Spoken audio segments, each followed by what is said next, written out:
Welcome back to the Small Business Safari. Chris and Alan here again. And you know what, Alan? I can tell it's fall out here. How so, Chris? Because I went to Costco and I go shopping. And what do they have out there? Christmas decorations. So it's the fall in Georgia. And here we are in October with Costco selling Christmas decorations. Yeah. Yep. You may ask, why did I bring that up? Why'd you bring that up, Chris? Oh, I'm glad you brought that up, Alan. The reason I bring that up is because today's guest, Wayne Scherger, who will introduce himself in just a second after we say cheers, is a master of sales and a master of making sure that you pre-plan before you go into a sales pitch. And then when you get into the sales pitch, execute on it. And that's what Costco has done. They have pre-planned, got ready, and now we're ahead of the curve, and you can go out there and buy a snowman for Halloween. So you're a fan of that, huh, Wayne? Yes, I must be. He didn't know he was, but now he is. I think we should start it in August. All right. Well, as we say with every episode, cheers. Cheers. And cheers to you, Wayne. You. Your fancy new beer mug that you spilled once already. And so fancy new beer mug in our remote location, and I spilled the beer all over Wayne before we got started. So now Wayne is bathing in beer like he just won the division series or something. That's like in right. Baseball. So let's get the champagne out. Let's get going. But I am drinking out of my world champion Atlanta Braves cup. It's not just a cup. It is a beer bat. So you can see it. Yep. If you can't see it on the so that was actually a bat. Is that correct? It was a bat that they crafted into a beer mug. Yeah, they just made it a little tippy on the bottom. And it's very tippy, especially when a guy's trying to set up with a million ropes all around him and wires. So today's episode, what I want to really get into is we're going to talk about Wayne's background and what he's done, not only for me, but for many companies throughout the home services space. But we're going to talk about sales process, how to scale correctly. And we'll talk about a little bit more of the war stories that go along with it, because Wayne has plenty of them. But before we get started, Wayne, why don't you tell you who the hell are you and where the hell did you come from? Well, first of all, thanks for having me. I was looking forward to joining both of you today. So looking forward to that. Here is the 20-second elevator pitch. So my background with small business really started in college. I was a junior and I bought a franchise with College Pro Painters, which was quite popular at the time in Canada. So I've been a franchisee, a master franchisee, an area developer, and a franchisor twice. So pretty good background in the home services field. I've done executive coaching with CEOs around the world, 5 different continents. And I also do some peer group advisory boards. So I'd love to keep in touch with small business and helping them along with systems and processes. So that's a little background. And another good Canadian. We've had a lot of Canadians on this podcast. Yeah, we have. That's for sure. It's funny how I flocked to so many Canadians. Very like entrepreneurial country. And a lot of franchises up there too. Yep. Amazing. We've had a number of people that we talked to on the podcast from that area who are talking about franchises and being in franchises. So let's jump back into this. In college, you said, I'm going to jump into College Pro Painters. We've actually had a couple guests on here who have come through the College Pro process. So clearly College Pro Painters had something going on that made some sense. So you got into it. It was just supposed to be for the summer. And next thing you know, you're working in it, going after it. Yeah. I started as a painter. And then the area opened up that I was working in, and somehow they offered me the franchise for it. It was a 1-year deal, no money up front. So what risk do you have? They paid for, your initial marketing and everything like that. So I did that residentially for 2 years. And then, I hit over 100,000 in revenues each summer. So that was about 100 houses a summer that I'd paint. So within a fairly small geographic territory. And then I thought I could do something a little more commercial. So I moved to Vancouver, and my agreement only allowed me to paint high rises and condominiums. So no residential. And I paid no attention, like, where are you going to get the cash flow for this? Because they're not going to pay you every 3 days. So, but anyway, I did north of $300,000 in a year. And which, translate to dollars now, that's, probably 600,000 to 700,000.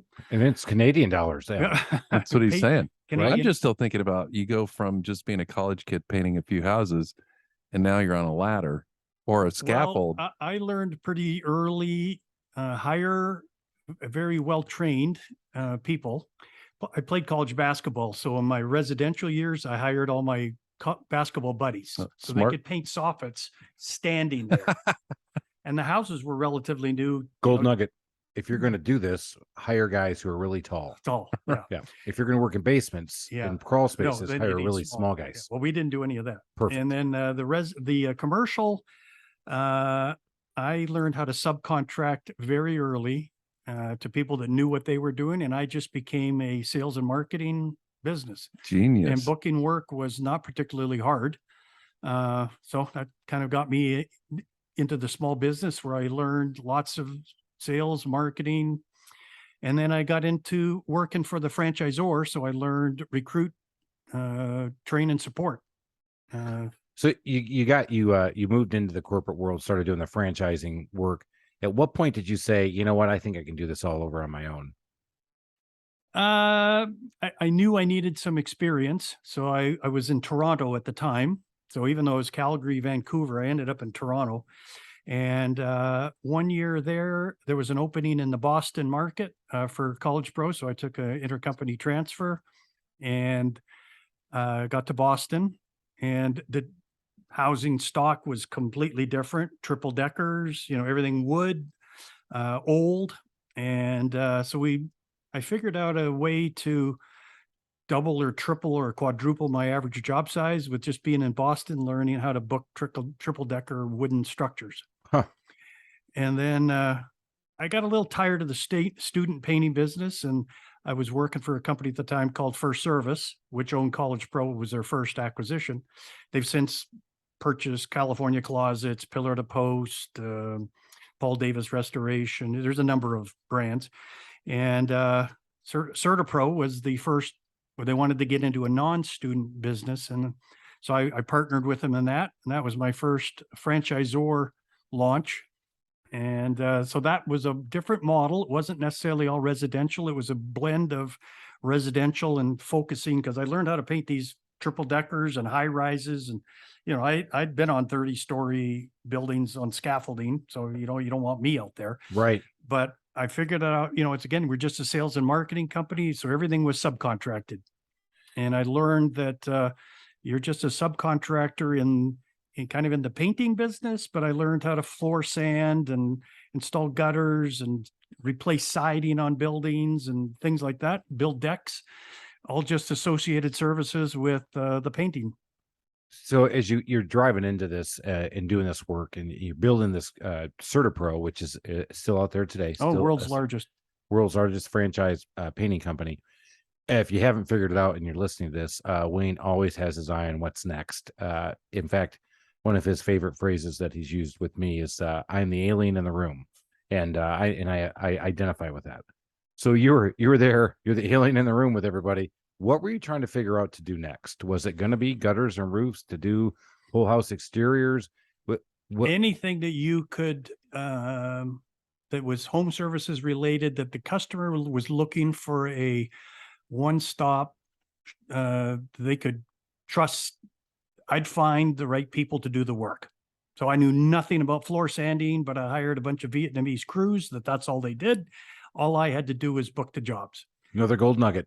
You want to get your floor sanded? Where do you go? Hire Vietnamese crews. Yeah. Here in Atlanta, I tell you, actually, there's a number of Brazilian guys here. Whatever the really culture is. Yeah, yeah. Ethnic group. Yeah. But it's a riot. In fact, that's not, I think that's the badge of honor with some of these guys when you hear about that. So you kept going in, you're working up the R.O.T.O.R Pro. So you guys were actively marketing your franchises, and you were on that recruiting and training these guys as well. Well, I took it to the first 40 locations, and, time as a way of sort of running out in some brands. And so I took the exit to get out and start my own, which was ProTech Painters in 1993. And, on a limited budget, grew that up to 23 locations over the next, 15 years. But, it became almost a quality of life for me at that point. I was almost semi-retired at 40 years old. I'd recruited enough people that were good as franchisees. Retention's the thing. They weren't looking to get in and get out. They were staying. And even then, I sold that to a company out of Ann Arbor, Michigan in 2009. Go blue. Go Blue. What? Huh? No. Whoa, whoa, whoa, Sparty. whoa. It's Sparty in the house here, bro. Back that truck By up, the way, Calvin have you College. noticed how it just sounds like this all was so easy? You know, Yeah. and you'll say, yeah, I learned how to do this. And yeah, and anytime you tell a story like that, Chris, it involves some pain and Oh, there's plenty hospitalization. of pain. I got scars to prove everything, but Yeah. I don't know. It sure sounds like it's a lot easier his Yeah. way than my way. Yeah, I like Wayne's way better. Wayne's way, Wayne's way, Wayne's way. Well, I'd like Wayne's way too. Chris and I have talked about that where, his style is capital intensive and mine wasn't, but he also has an asset that all I had was intellectual property and some agreements. So the business wasn't worth a ton. And his is. So Yeah. Well, there you go. It's official. There you go. You're worth a ton now. You know what? If as soon as he said that, I'm like, what vacation can I go on next? yeah. But no, he does make it sound, but I know he's glossing over a lot of this, the harder points of as he scaled and found good people and got into these agreements. And he said, I was semi-retired. He actually was very actively coaching these guys and helping them with their business and helping them get in the model of what they did. So ProTech painters today is what we would know in the US as 5-star painting. There's a house across the street being painted by 5-star painting. As a matter of fact, we are remote, everybody, and 5 stars right across. So Scott Specker, you're welcome, and you better be listening to this flipping thing. So because I'm the one who referred you to that group. One of the keys to Nice. being a successful franchisor is operations and leadership development of your franchisees. So they're learning how to scale. So I know we may talk about that. They're learning how to effectively recruit. So it's not just, check blood pressure and you start Friday. You got to know a little bit about marketing so that you're ahead of the curve a little bit, and just operational things that make their lives a little easier, which makes mine easier. So that was kind of the key. And I learned that very early on, that if my skill transfer to them was important. So let's go back to the scaling part for a little bit with the ProTech painting. So you had been through College Pro, you went with Certa Pro in a startup mode as you went to the residential painting space. So you get to see what it was like to sell franchises and get people in. You were able to build up, because a lot of times people think, especially like in my business, and as you know, the Trusted Toolbox, we do home repair and remodeling, but we're not franchised. And I chose not to go that route. And you chose to do it. And I think a lot of people sometimes go, well, that's the easy way out. I can franchise, and then it just seems easier, and I can actually ton it and make my money and then have an asset and sell it. As you were doing that, what were some of the challenges you ran up against in going into franchising? It takes money to recruit. You can't grow unless you've got prospects, and not everybody's just picking up the phone and going and calling ProTech painters. So it was launch with some franchise brokerage companies, and they take a big cut, but they will bring you candidates. And so that was probably the thing that happened. And that more happened with when I sold to Service Brands. They owned Molly Maid and Mr. Handyman at the time, and they had the connection with all the brokerage agencies, Friend Choice, FriendNet, Entrepreneur Source. So leads were plentiful. So we went from 23 to 76 locations in 2 years. Wow. That was rapid growth. So that's the capital intensive part to grow this. It really is. I mean, if you think you've got this idea and you want to take it from one location to multi locations to a franchise and an asset you think you can sell, that's where you get more attractive, as you've got a model in the process that's working. Yeah. So from 1993 to 2009, I was 23 locations, 22, 23. So that's not a lot of growth. It was, kind of slow and steady, but it wasn't rapid growth, which 23 to 76 was. Yeah, for sure. That's so as you did this, you jumped in you sold it, but you stayed involved, and then obviously exited, because once again, you're the alien in the room. I got a friend of mine who just sold his business, and it's so funny listening to the stories, because I've listened to Wayne talk about this. I sold it, and the first thing I wanted to do is change my brand. Like, what? And he's like, "What are you doing?" And he said, "The next thing you know, they're throwing out something that a kid probably looked like he did work with crayons on." And so what you had as an asset and an intellectual property, they're looking at you going, "Well, you were just the guy who started this. We're the guys who are going to grow this." My buddy goes into his sale. It's now 5 months into it. Month one, he's like, "Oh yeah, no, I'm going to be there for probably 3 years. I'm going to be the brand president. I'm going to do this." Month three, yeah. So my wife has quit.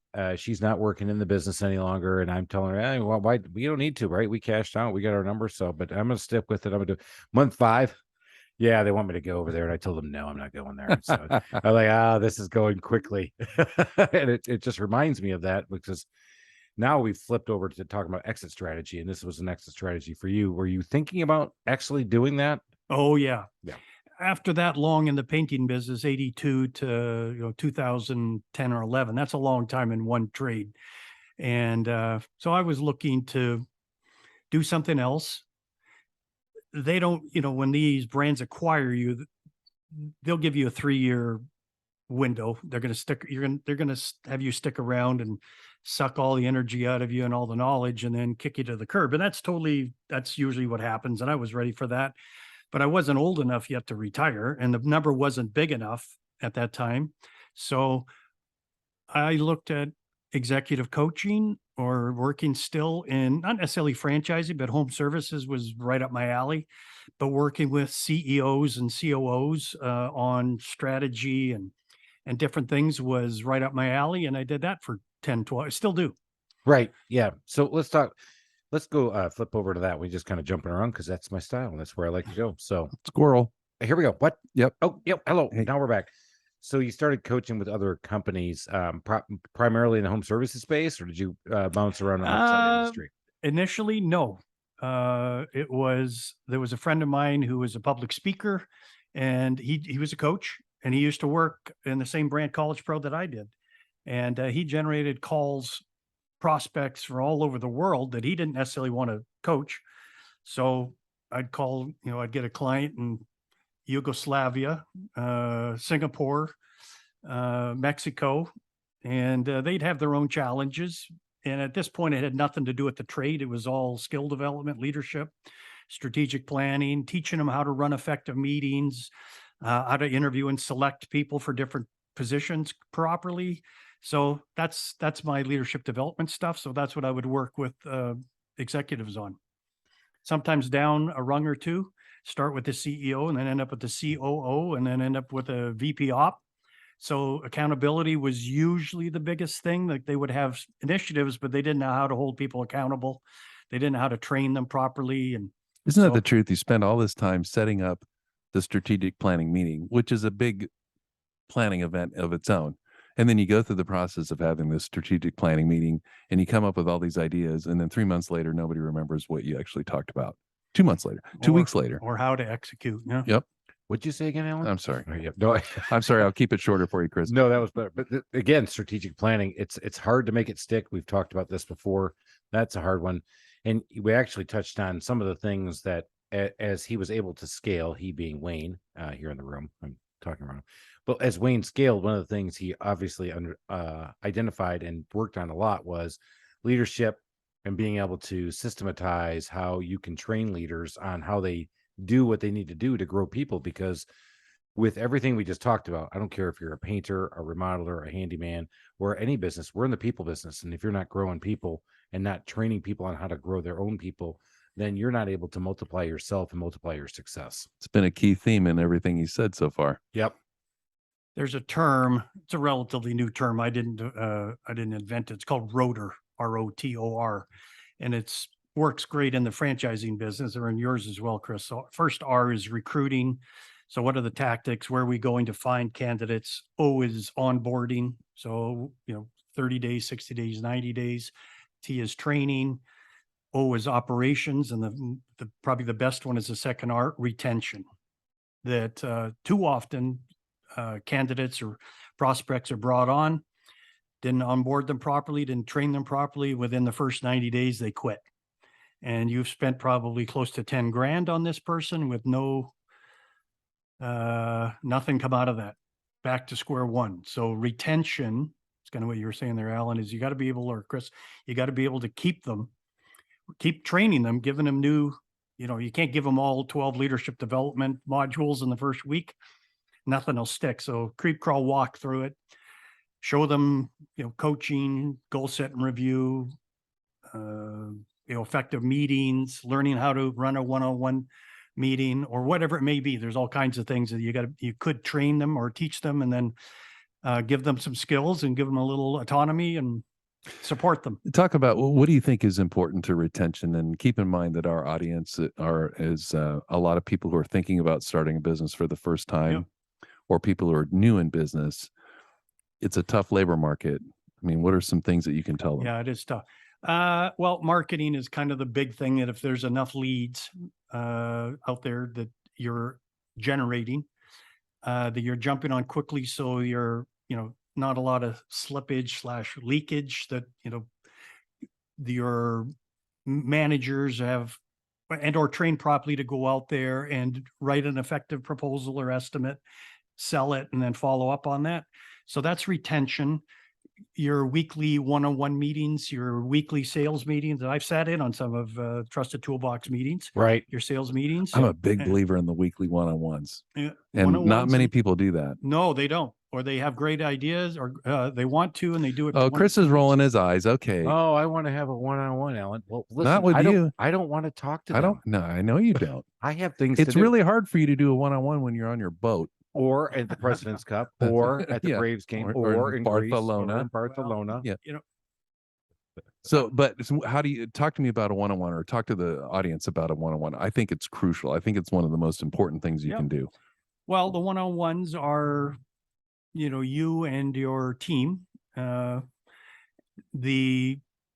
The team, it depends on what role they're in, kind of an office person, but maybe be once every 2 weeks. So the cadence is a little different. But if you had estimators or production people, you want those weekly.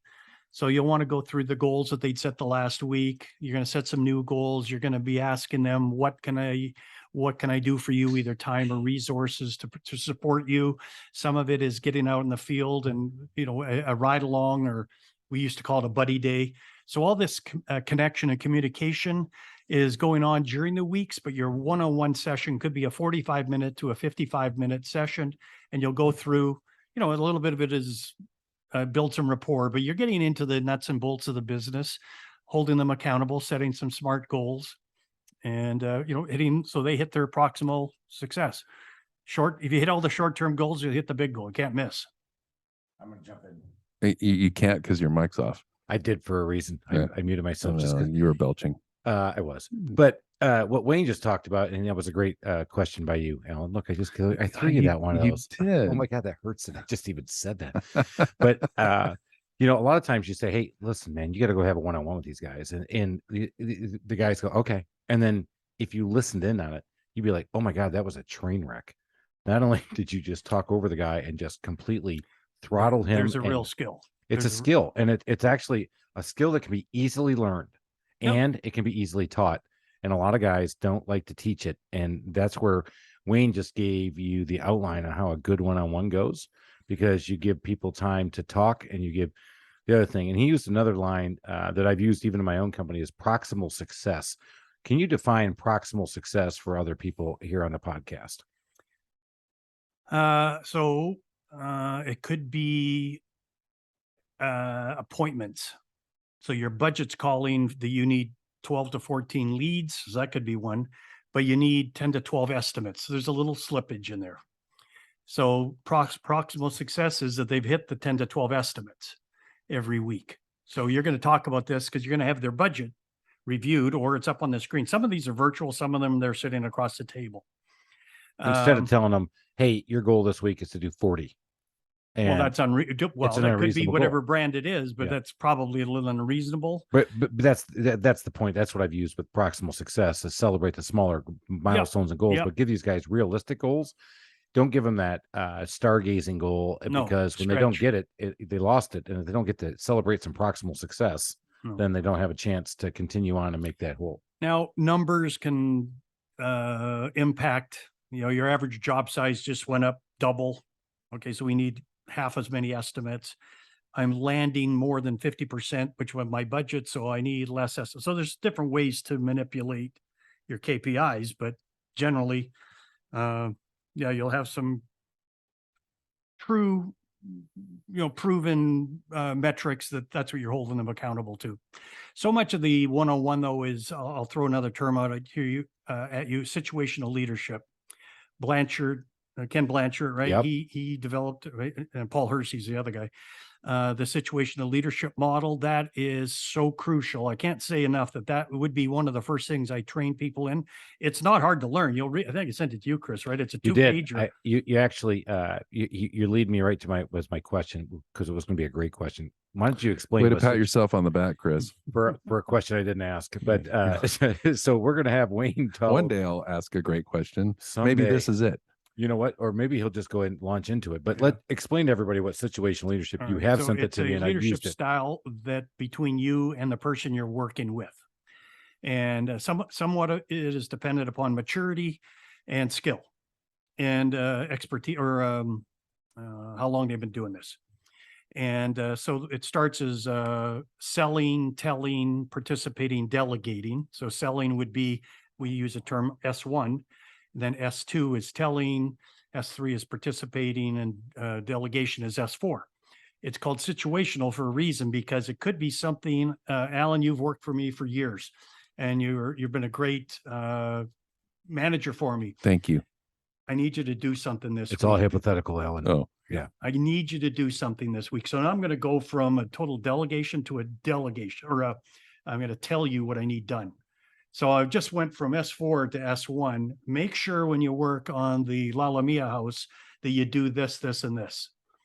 And if you understand. and by the way, for the listener, the look he just gave me, I'm ready to work on the La Lamia house. I mean, Yeah. he just had the look. He pointed at me with a finger. have to I need say, you to do something. Oh, okay. It did not come across in the podcast, but and you could tell you were totally about it. Like, yes, okay, what do I need to do? So It's a lot of me house. Oh no, that's right. It's Just explaining. situational. So that is during your calls, I may have somebody who's a train wreck, and then I may have somebody who's leading the league in numbers. So what's that call going to look like? If they're two different ones, and I need to be adaptable as the person leading the one-on-one, that I'm not going to ride the guy who's leading the league like Seabiscuit. But I Right. may jump all over the first guy. He's more telling. He's not obviously hitting his numbers, and I got to get a little That's more you, Chris. He involved. pointed at me too. He I'm did. like, all right. Well, buddy, because I was seriously. doing a good job for him. You were. Yeah. You he- were ready to jump in on La You were Lamia. leading- That's right. You were leading the league, and I'm the bastard child. Yeah. So that's the situational leadership model. And it comes across in all areas of the business, not just in the one-on-ones, but that's your main connection with your team, is your one-on-ones. So go back to that leadership style again, because this is a powerful one. I want to make sure everybody kind of grabs this one. Sell, tell. Participate, delegate. So sell, tell, participate, delegate. You got to figure out those 4 quadrants, because I've used this in my meetings. There are times where I'll come in and I'll say, guys, you're just going to have to shut up and you're going to listen to me. And you're going to listen to me blow on for 15 minutes and you're just going to have to deal with it. Zip it. And there's other times where I'll sit there and go, guys, I'm not going to say a word. I just want to listen. And I'm just going to let him run the meeting, and him being my sales manager, Greg. And I've told him about this, and that's the way we did it. So I went from being the guy in there selling or telling, and then now delegating and actually just sitting back and letting these guys kind of run the meeting. But I'm trying to get him into those 4 management styles. And this is a great leadership lesson for everybody, just to kind of figure out how to do that. I don't care what you're doing. Yeah. Most people's preferred style is S2, which is selling. So Chris, we're taking on a new project. You've had a little experience with this. How do you think we should do this? I love it. Thank you. Let me tell Okay, you. now I'm going to listen, but I'm going to give you the illusion of input. Damn it. So That I is was already the jumping. perfect way to manage Chris, by the way. I was jumping in. Yeah. I was going all the way in. Make Well, him think he's important. Great. Yeah. I'm in. Yeah. Yeah. I and then the I am kind of a participative big one deal. would be, Chris, we've done this before. You've done numerous ones. How are you going to do it? Yeah, that's a great line to use. I think everybody needs to understand that. If you want to know more about this, again, on this podcast, it's the Small Business Safari. Go out there, rate, review, follow us. If you want to get more information on this, go ahead and hit me up either on my Instagram, which is customerservice.freak, because we are Freaks, Thank you. customer service freaks. You can also hit me up on LinkedIn, Chris Lalamia, and I will. I'll be able to get you that document and share some of Wayne's gold nuggets that he's been dropping.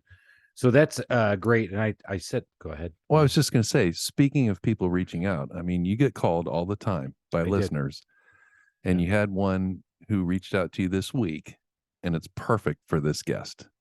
Here we go. Yeah. And so he reached out to me. He's got an idea. He's got a side hustle going right now. It's a really good idea.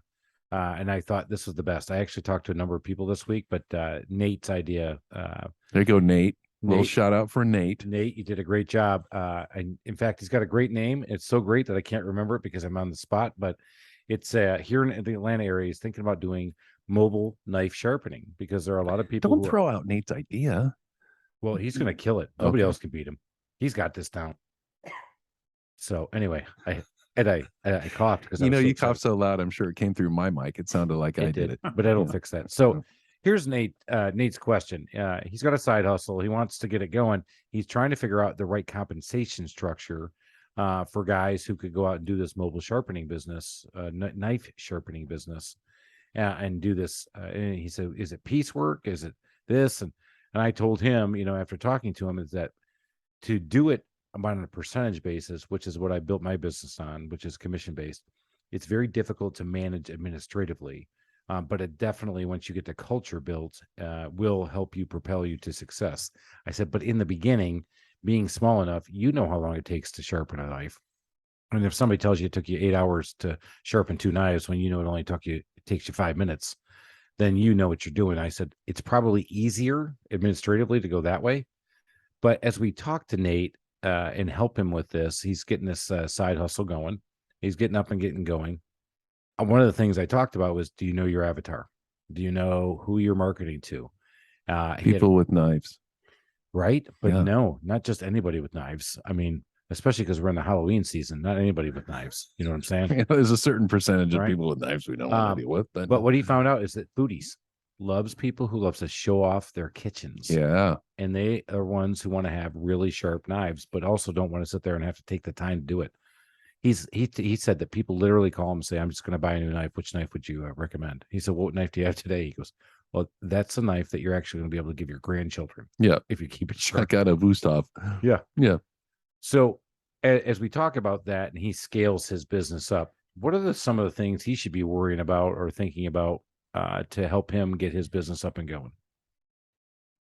Chris, it sounds a little bit like when you and I first met, where I was systematic about everything in terms of painting, how long it takes to do this. And you told me his phrase was, this is more art than science, estimating with trusted toolbox. And I'm right. like, no, we should be able to come up with time and motion studies for everything.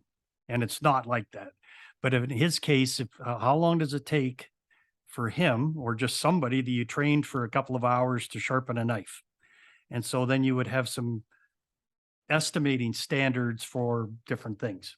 So I'd probably lean a little bit towards that first. Figure out, you need to mystery shop a little bit so you can see what the market would bear for this kind of fee. And then marketing is, how are you going to make the phone ring? So there's list acquisition. It's amazing what lists you can buy in the United States. That could probably tell you who's bought a specific type of knife. We used to use, in the franchising world, when we were setting up franchise territories, we would look at a company that they came up with 63 purchasing categories.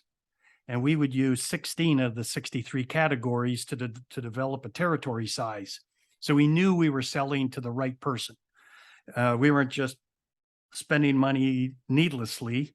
And then our keywords were certain things, when you get to the digital marketing. So there's lots of things that he would need to, or she would need to look at before they want to sort of roll out a concept, which would be marketing, which would be time and motion studies. You got to come up with the right pricing. And then how do you schedule this? And what's the software look like for CRM? So you got to have your clients in there and then sort of move them through the sales funnel. Okay, it's a prospect, an estimate done, or a proposal written, and it could be over the phone, and then the follow-up, and then we've scheduled them, and then how do you get your crews or your teams to effectively schedule everything so you get everybody done. You Now, hit it on the that head. was a treetop version. I don't know. No, you did well. I think Nate has just picked up a ton of information. Yeah. I hope because yeah. that's all freebie stuff right there.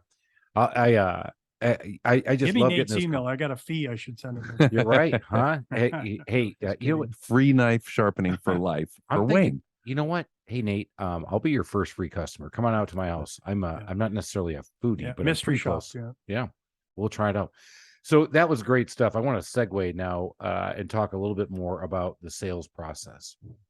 One of the things that I also heard about, not this week, but I got an email from a guy a couple weeks ago that said, I really like listening. I just like to learn a little bit more about this sales process that you're talking about. And I said back to him, I said, yeah, I'd love to catch up. I still haven't been able to catch up with him. Our times haven't been able to sync up.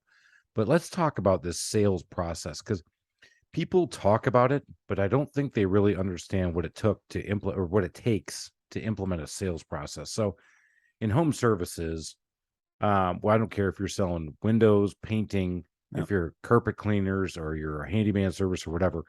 Talk a little bit about how that sales process ought to work. Well, that's changed a little bit over time as technologies increased and made things a little more available. But typically there'll be a 3-step, 5-step, 7-step, 10-step, 10 plus 1 step process. So every brand's going to have a little different. I've done some work for a auto body shop, and they're going to have a different sales process than you would have. Just different. But anyway, I'll talk a little bit more about home services, which would be a multiple step. Some of it starts with the phone call. That's an inbound call. They're calling in the trusted toolbox looking for some work. The call back needs to be timely. Because people are now they're not waiting 2 hours. Years ago, they would mail in a customer reply card, which could take a week to get to me. And then we'd call them and they're like, oh yeah, I think I remember. Well, now they're calling in. If you don't respond within hours, they've dialed the next number. So the quick response, scheduling, have a time blocked off for the estimator on their calendar. I don't know how long these estimates could take, but make sure you're given enough time for travel. Get a little bit of detail if you can with the initial call, like what do you need done or an estimate on. Show up, park your vehicle, not in the driveway. You might have a leaky gasket somewhere, so we don't want that. So park it on the street. Some brands will say, we're going to put up a sign just while we're here. And then it's knock, knock, knock. I am, you are. Right eye meets right eye. So we're not staring at places we shouldn't be staring. And having them can we talk here on the front step? Did you write that down, Chris? I did. I can't say I followed that 100% of the time. I'm going to be honest with you. Well, it's tough for me too. That's why I put the eyes up here, sunglasses. Chris. My eyes are up here. That's why I would show up with the sunglasses. I always showed up with the sunglasses mirrors so they couldn't see what I was So doing. you're asking, I am, you are, because you don't know who answered the door. I learned this. I'm going to skip ahead here a little bit, but there's one thing that I learned from my friend Jim Ryerson, who you've met at Sales Octane, which was called the list. And the list is a piece of paper that you would hand the customer and say something. Most of my customers that I've worked with have some specific questions ahead of time or concerns. So I've written down 5 or 6 or 7 typical questions. And if you could take this sheet and circle the 3 most important things to you, and it could be price, insurance, crews, warranty, materials, scheduling. I don't know. It could be that. So they'll circle 2 or 3. I ask for it back. May I have that? And then I'll say, okay, now prioritize these 1, 2, 3. And then they'll look and go, well, number 1 is, it could be price. Well, okay, well, what's your concern? And have you ever had this work done before? And do you have a HOPE number? Anyway, you should be able to HOPE number. I like that term. You like that one? Yeah. Guess who has it in his company? What's your budget? This guy right Big here. Daddy. This guy. Because you know why this guy does it? Because Wayne told you. Yeah. Wayne looked at you and pointed his finger at you and you went, yes, sir. Yes, sir. I went, yes, HOPE number. So HOPE that number. would be at the front door. Then it could be, as you're walking either around the house or through the house, touchy-feely, big ear method. So you're listening. You don't want to throw up on them with all of the information yet. Just ask as you're fact-finding. maybe make a suggestion or two that I'll say, at the end when we're sitting down to discuss this, I'll have a much more detailed proposal. Maybe give them something to check your referrals while you're walking through, because this could take 45 minutes to an hour, and then write up a detailed, specific and descriptive proposal. Ask for the order at the end. If, it could be price or whatever. But you've already identified a lot of this at the front door. And then the plus one is usually the follow-up, and that could be, we've landed the job or not, but when am I scheduling my follow-up calls? Wednesday nights or Sunday nights. So just tell them, this is when I make my calls. Is that okay? And then make your follow-up calls. So that is your typical sort of 7-step process. We're having a master class here. It's a total It's master freaking class. awesome. Kenny, can you, I gotta ask you, give a couple of nuggets on how to ask for the business. I think so many people just can't do it. They know they should. Well, again, if you do the list well up front, it makes it easy. When you get to the proposal stage and we're sitting across the table, and I got Chris across the table from me, I better know what that, now some of it's done on a tablet now, but I am still a ask for the order in person kind of guy. And I'll talk about digital here in a minute, but I'm going to turn that proposal around to him, and we're going to walk through it top to bottom, left to right, wherever my pen wrote something, I'm talking about it. So I'm going through this thing specifically and descriptively. You can ask for the order either at the top and say, Chris, I came up with the price of 4,300. This is what we're going to do for that. Or walk through the whole thing and go all labor, materials. The price is 4,300. I'm Pregnant still thinking. pause. No, wait, you ruined the pause, Chris. Oh, he was pausing. I was pausing with him. Yeah, well, no, that's- that's great, because That's as long as I could pause. That's as long as I could possibly. I can't do that. I can't. Are you kidding me? This goldfish. The person that talks first loses, That's right. That's right. Chris. So that's kind of, what I'll say. F you, Ellen. Yeah, with the, other than price or payment method, is there anything that's stopping us from going ahead with the job? So I'll Ooh. say something like that. Other than price or payment method, do you want us to go ahead with the job? Now, I jumped over handling objections and, a bunch of things that are in there. That could be a whole new podcast all on its own. Yeah. So ideas. Mm-hmm. yeah, thinking. how to handle that. But again, this is a master class, and that was a great question on Ellen. God, I said it again. My But God. It was how do you ask for the business? Because that's the hard part. And so, Wayne, you brought up a couple things. Again, you've been doing this from 80 to 2000 and whatever, but the advent of technology is changing quite a bit. And this is where I would tell you that obviously we've changed quite a bit. If you're not an emailer, then you might not be our customer anymore, because older people who expect a mailed proposal or can't decide on the spot. I'm not driving back to your house to ask for that business. You're an bro. ageist. Okay, so I am let me actually. address some technology here. Last year I was working with a business owner, home services, and he had an 18% close rate. A what number? 18. And he's still in business? Well, average job size was significantly high. Yeah, if your but- prices are high enough, it Yeah. might be a good number. Well, no, it was a terrible number. So I said, my objective with you is to get you double that to 36, which is still too low. I've got a great podcast for him to listen to. It's called The Small Business Safari, and a good book. But good news is at least he's working with you. 18%. Holy. So I mean, what? here's what we did. I sat him down. I said, open up your computer, pull up. I don't care any proposal that you've got on your screen, I don't care. Landed, dead, produced. And I used some screen capture software.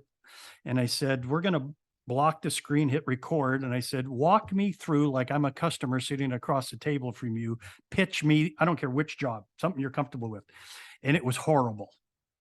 And we got through like 7 minutes, and I'm like, stop. And he listened to it and he goes, that's me. And I said, yeah. And he goes, that's horrible. So I said to him, you obviously don't do well face to face. Good looking guy, but he stuttered a little bit. Not that that's a problem. So I said, we're going to use some technology, some software here. So I had him use Loom, which is not Zoom, but Loom, which is a screen capture. your proposal's on the screen, you block it, you hit record, and it is, oh, hi, Mrs. Jones, it's Chris from the Trusted Toolbox. This is what the proposal says, this, and this, and the price is, and I'm gonna send this to you now, and I'm gonna follow up with a phone call within an hour. So we eliminated the face-to-face, but you were able to specifically and descriptively say to the customer what we're doing and just give anecdotal stories. And you can also toggle between pictures. So you could see some rotted wood, or could be in a bathroom install or something like that. And he doubled his close rate to 36 within about 3 months. So he sent him a recorded. Yep. A recording. So if he botched it, he could redo it. He botched it, he could redo it. Nice. And so it was almost as good as sitting across the table from the customer, but without the ums and the buts and the and all that sort of stuff. It was good. Now, nothing beats the face-to-face, and you still got to ask for the order, and you still got to do your callbacks and all those sort of things. But he was thrilled, and really his business turned around pretty quickly with That's that. brilliant. That is brilliant. I think that's why I bring up the technology piece, and you hit exactly where I was hoping you were going. People buy from people they like. Yep. People don't buy from companies. I mean, we're going to go out and buy from Amazon because we have that assurance. But in our world, especially home services, people buy from people. As long as they have a company and that's assured behind them, they'll do that. But blindly buying a company is very hard. And you're right there in front of them. I just got done explaining this to my my call center ladies, that they're my first touch customer service superstars. And I put words on a screen. I said, if I said, I want to meet you ASAP in all caps, give me the tone. What did you think I did? Yelling. Yeah, yelling. So I told him that. I said, so when you're on the phone, it's that warm smile, and you're doing that through the phone, which is hard. That's one medium. It's hard. Doing it technologically today, we actually have closed a lot of business with text messages. So can I talk on that for a sec? Let's go. That's why I brought it up. So texting, there are different texting services, not just your phone, because if I was an owner and I had a salesperson, I wouldn't let them text from their phone. If they leave me, I've lost all that texting information. So Text Request is one. Text Magic is another one. They'll issue you a local phone number, and it's web-based. So different people within your company could share the same text number and just text out to their people, and they respond back. So it could be that a call comes in for an appointment today, and the appointment's for tomorrow at 11. You could text back and go, hi, it's Chris from the Trusted Toolbox. I will be your estimator. I'll see you tomorrow at 11 o'clock. This shows up on their phone. Text requests or text messages get read, I think 90% more than email. So that's a great one. You could also use it for follow-up. Mrs. Jones, I gave you a proposal 2 weeks ago. I'm just following up on that. They're going to read that.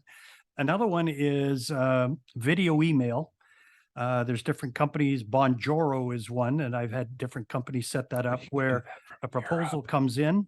So you're telling me I could, like, hypothetically do a Bonjoro video from, let's say, Romania?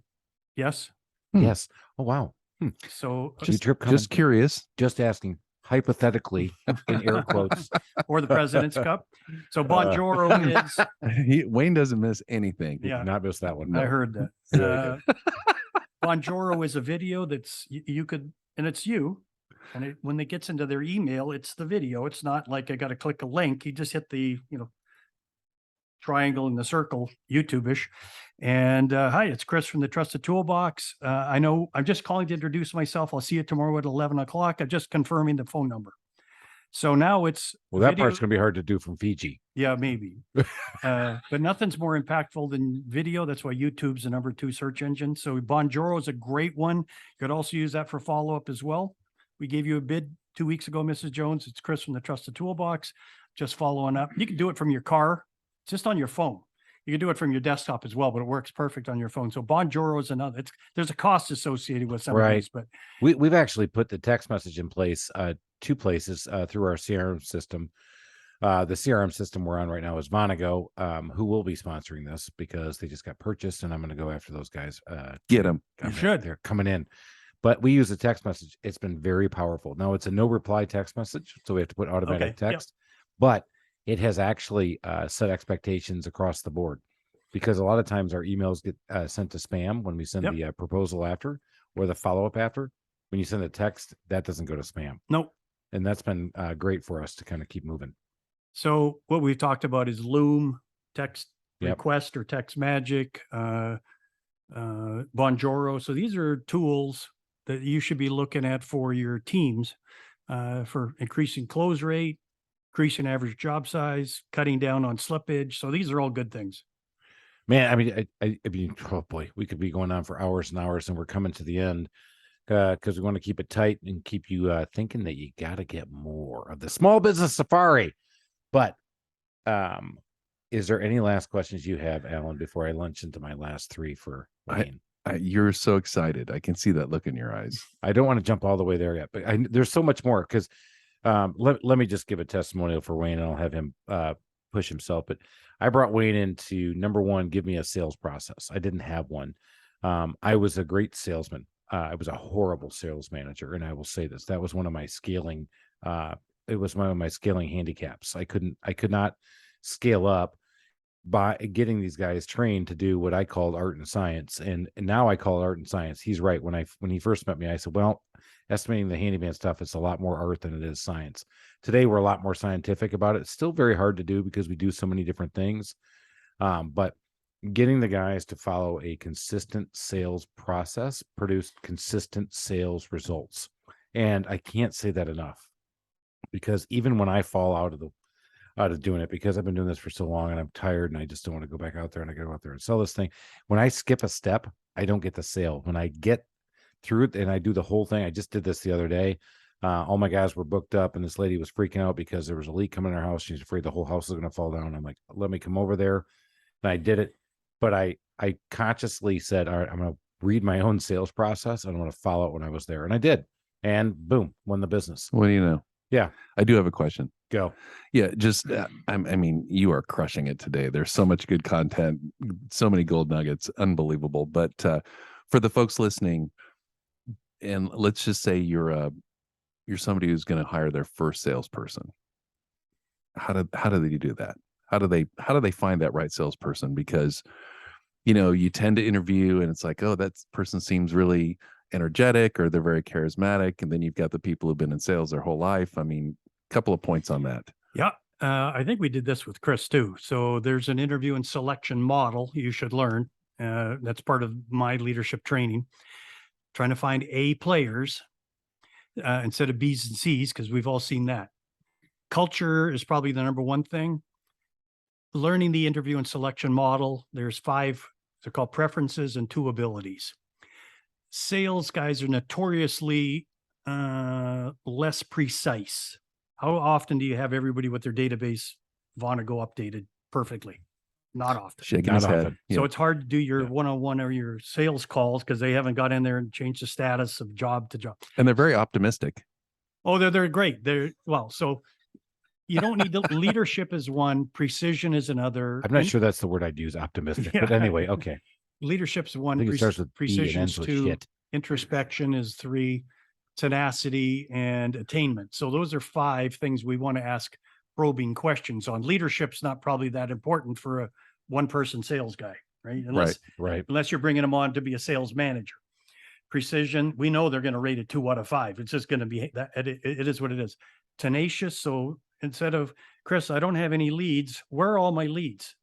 Well, why don't we do some phone calls back to last week's pendings, or to book some work, or let's call some of the ones that a week or 2 ago that maybe be dead, maybe they're not. Attainment, how goal oriented are they? And introspection, what's their contribution to success or failure?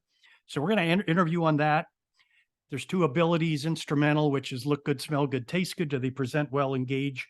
And or fundamental ability is how do they endure their short-term pain, where they go 0 for 20. And I know I got to sit in on my one-on-one with Chris for my goal setting review. And I'm Chris, 0 you for 20. suck. Go for 20. My God. Well, when they get in the deep, dark doldrums, man, again, 90% of your thoughts are negative. What Wayne's bringing up, I can't tell you. He'll explain this in a sec, but by learning that, I realize we all go through ebbs and flows, especially in sales, man. Oh, I yeah. mean, we say, oh, you got to have thick skin. Well, Chris, but can when you say, go for like, 20, I it missed sucks. one step and I didn't land it. So it can multiply.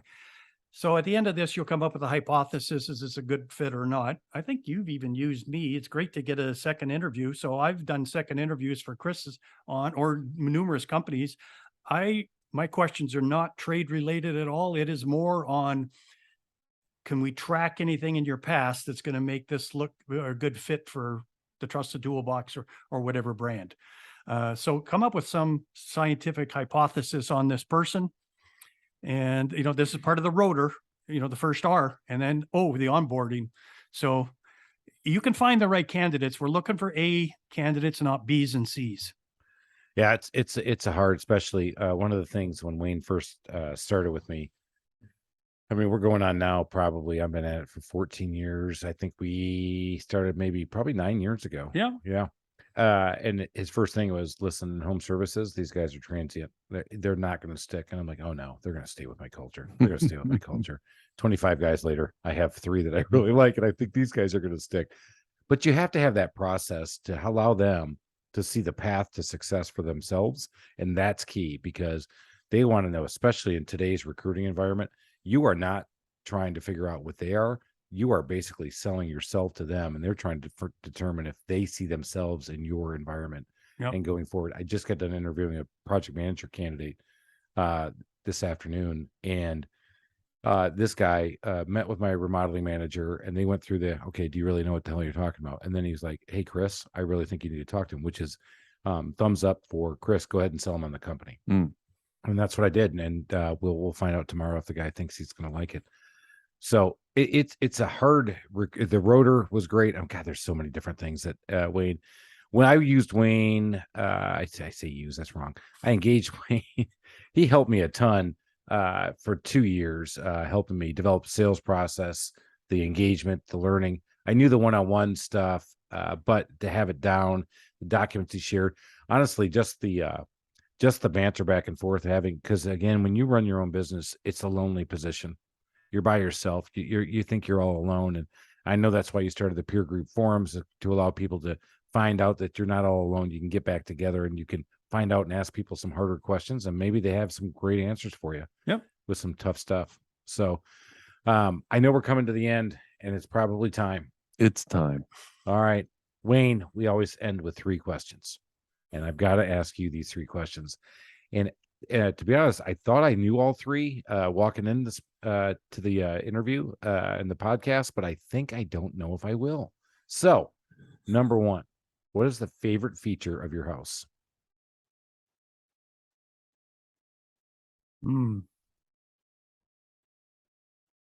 Favorite feature of my house? Kitchen? Okay. He says it with a question. I thought coming into it, because one of the things I was really enamored with in the beginning was Wayne called me and we did a Zoom call, even though he was just 2 miles away. He said, hey man, I don't have time. Can't get there. That's code for I really don't want to be in the same room with you, Chris. Oh, 100%. Yeah. Or he had to get to the golf course quicker than I could. Damn it. And this is back when there was no golfing and there were no vacations. I can promise you that. And I was looking in the back. I'm like, hey, where are you? He goes, oh, yeah, I'm in my basement. And he had his background. It made it look like he was in, I don't know. It looked very like the homey. beach or something. Oh, it was beautiful. Yeah, it was like this big house, great backyard, maybe a pool in the background, maybe a waterfall feature. Hello. Kind of like what we're looking at right now. Oh, that's Chris? right. Yeah. Yeah. That just happened. Big Daddy's backyard. Big Daddy's backyard after 10 years. So, all right.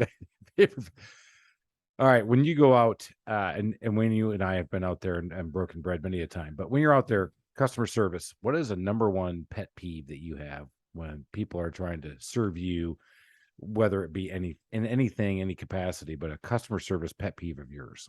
Not listening. What'd you say? Yeah, I was just waiting for Huh? Not listening. They're not listening to me as I'm trying to tell them what I'd like. Yeah. Or I need. Right. That's killer. Talking over me. Yep. That's a great one. Not listening, not engaging. Put that phone down. Make sure you're doing it. You said it earlier, right eye to right eye. Yeah, but that's contact, because that's personal contact, and you want that. All right, give us a DIY nightmare story. A do-it-yourself nightmare story. I tried to replace the timing chain on my car without a manual or any skills. Oh, how'd that go? Not good. Yeah. So I got I got the fan off and I got the front plate of the, but I didn't know how to, I couldn't get it back together. So I had to hire somebody to come mobile to install a new timing chain and then get everything. So stupid idea. Right. So your timing chain, it became a 3,000-pound rock. Yep. Yes. Though it was for a while. Yeah. Oh boy.